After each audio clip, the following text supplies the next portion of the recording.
என் சித்தியோட பேரு அமுதா. அவ நல்ல சிவப்பு. அவளுக்கு திருமணம் நடந்து அவ கணவன் வீட்டுக்கு சென்றுட்டா. 2 வருடங்களுக்கு அப்புறம் அவ எனது ஊருக்கு வந்திருந்தா. நான் அவளை பார்த்ததும் சற்று வியந்துட்டேன். அவ திருமணமாகி 2 வருடங்கள்ல அவ மகிழ்ச்சியா இருக்கிறான்னு அவளை பார்த்ததுமே தெரிஞ்சுக்கிட்டேன். அவ எங்க வீட்டுக்கு வந்தா. என்ன ஊர் திருவிழாவுக்கு வர சொல்லி அழைச்சா. நானும் வரேன்னு சொன்னதும் அவ கிளம்பிட்டா. 3 நாட்கள் கழிச்சு எனக்கு ஃபோன் செஞ்சு கூப்பிட்டா. நானும் கிளம்பி போனேன். அவ வீட்டுக்கு சென்றதுக்கு அப்புறம் என்ன சாப்பிட கூப்பிட்டா. நானும் சென்று சாப்பிட்டு மாலை 6 மணிக்கு கோவிலுக்கு செல்வோன்னு சொன்னா. நான், சித்தப்பா, எனது சித்தி, அவ குழந்தைகள் அனைவரும் சென்றோம். சாமி கும்பிட்டு கோயிலை விட்டு வெளியே வந்தோம். நான் அவளை ராட்டினத்துல சுத்தலான்னு கூப்பிட்டேன். அதுக்கு அவ எனக்கு பயமா இருக்குதுன்னு சொன்னா. என்னோட சித்தப்பா அதான் அவன் கூப்பிடுறான்ல, போயிட்டு வான்னு சொன்னாரு. நானும் என் சித்தி அமுதாவும் ஒரு கூண்டுல ஏறி உட்கார்ந்திருந்தோம். ராட்டனம் சுத்த ஆரம்பிச்சுது. எனது சித்தி பயந்துகிட்டே என் கையை இறுக்க பிடிச்சா. பின்பு ராட்டனம் நின்ற பிறகு கீழே இறங்கணும். வீட்டுக்கு சென்றதுக்கு அப்புறம் சித்தப்பா வெளியே போனாரு. நானும் அவர் கூடயே போனேன். அவரு 2 பாட்டில் வாங்கிட்டு என்கிட்ட உனக்கு என்ன வேணும்னு கேட்டாரு. நான் எனக்கு ஒண்ணு போதும்னு சொன்னேன்.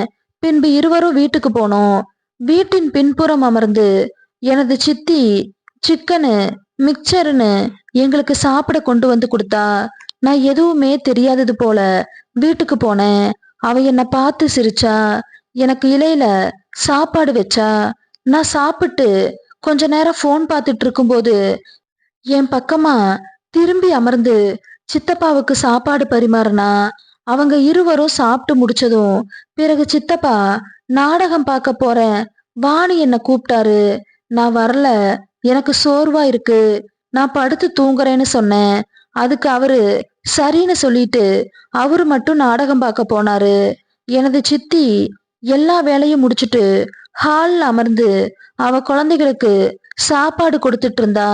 குழந்தை உறங்கியதும் அவ குழந்தைய தொட்டில்ல போட்டுட்டு அவளும் படுத்துக்கிட்டே என்கிட்ட பேச்சு கொடுத்தா.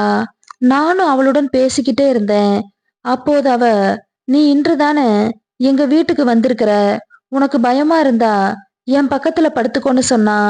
நானும் இதான் நமக்கு கிடைச்ச வாய்ப்பு, இதை விட்டுடக் கூடாதுன்னு அவ பக்கத்துல படுத்தேன். மணி 12 ஆச்சு. நல்லா என் சித்தி தூங்கிட்டு இருந்தா. என் சித்திக்கு முழிப்பு வந்துடுச்சு. அவ எழுந்து என்ன செய்யறேன்னு என்ன திட்டனா. சாரி சாரி சித்தி, நீ இன்னைக்கு ராட்டினம் சுத்தும் போது என் மேல அதான் இப்படி பண்ணிட்டேன், சாரின்னு சொன்னேன். அதற்கு அவ சற்று நேரம் பேசாம இருந்தா. கொஞ்ச நேரம் கழிச்சு, சரி இன்னைக்கு மட்டும்தான் யார்கிட்டயும் இத பத்தி சொல்லக்கூடாதுன்னு என்கிட்ட சத்தியம் வாங்கிக்கிட்டா. நீ போய் முதல்ல லைட்ட போடுனா. நானும் எழுந்து லைட்ட போட்டேன். என் சித்தி என்கிட்ட உன்னுடைய போனை எடு, அதுல வீடியோவை ஆன் பண்ணுன்னு சொன்னா. நான் எதுக்குன்னு கேட்டேன். அதற்கு அவ, அதை நான் பார்க்கணும்னா. நானும் போன்ல வீடியோவை ஆன் செஞ்சுட்டு வச்சேன். நானும் ஆமா சித்தின்னு சிரிச்சுக்கிட்டே சொன்னேன். அன்று இரவு நாங்க 2 பேரும் பேசிட்டு இருந்தோம்.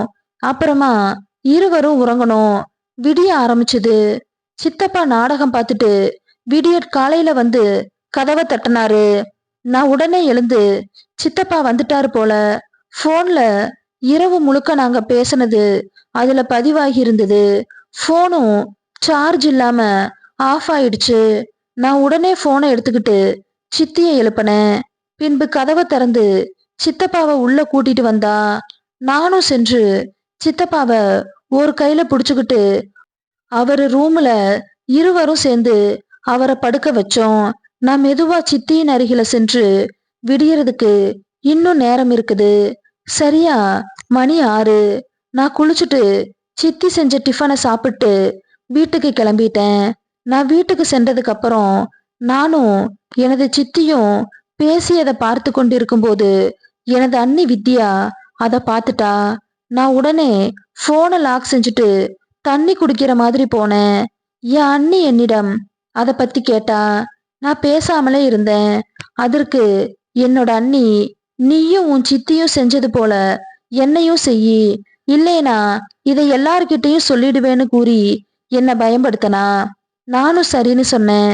பின்பு 2 பேரும் அவரவர் வேலைய பார்க்க போயிட்டோம். நன்றி.